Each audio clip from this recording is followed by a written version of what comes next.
And as you know, personally, sitting at home, the pandemic has changed so many aspects of our lives, especially the way we work. Even as the country reopens, many Americans are still working from home and plan to do so for the foreseeable future. But as we get used to this new normal, is the great work from home experiment actually working? ABC's Erielle Reshef has a closer look. Working from home, it's the culture shift few saw coming. For so many Americans, commuting over the past few months has consisted of taking those few steps to the couch or the kitchen table. The COVID-19 pandemic creating a new paradigm of professional life. But will it fundamentally change the way we all do business for the foreseeable future? This pandemic has forced this great work from home experiment. How do you think it's going so far? I think it's going a heck of a lot better than anybody anticipated it would. A realization real estate mogul and Shark Tank guru Barbara Corcoran says is likely to outlast the current crisis. This is my work day. It starts here and ends here, and my life with my family starts here. I think that blending of lines and the constant intrusion of emails, text, both work and personally related, blending together is a difficult challenge for people.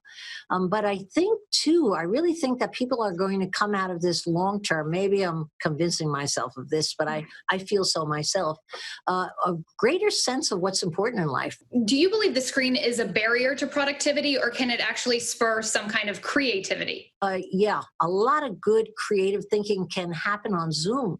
I frankly don't think I'll ever return to face-to-face brainstorming because personalities get involved. But when you're just throwing out one idea out of another and every idea is equal, you get tremendous focus and tremendous generation of new ideas. No, I love that part. I'm not leaving it. And plenty of companies are thinking the same way.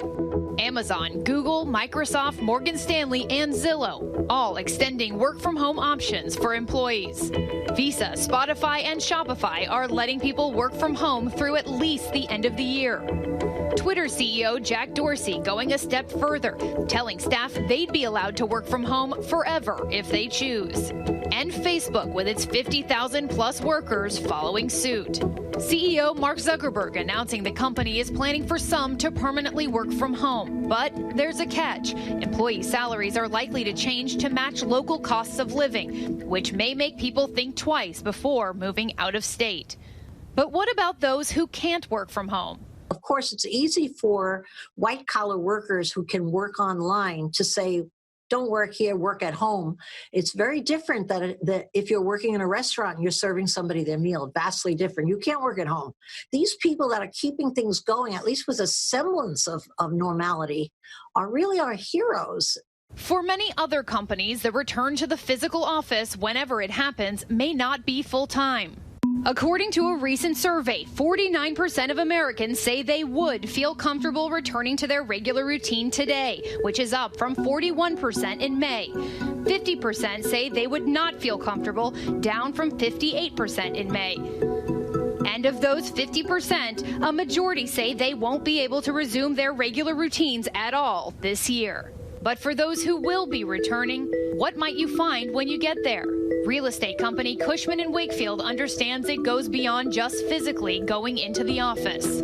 Physically, you're going back to the same building and the same workstation, but the environment that you came from is going to be very different. That's something companies understand, many already adapting. Huge focus on the individual journey of each person and making sure it's a safe and it's a healthy experience, reducing the number of touch points, de-densifying spaces, and then providing an environment where people feel relaxed and able to be sort of productive. But even with all those changes, Corcoran says vast corporate office space and campuses may be a thing of the past. The people who finance office space are in for a day of reckoning. Because no way is the office space ever going to be what it was before. Everyone's going to be shrinking their offices. And a lot of people think, oh, they'll give more space per worker. No, there's not going to be a lot of workers at work anymore. Erielle Reshef, ABC News, New York.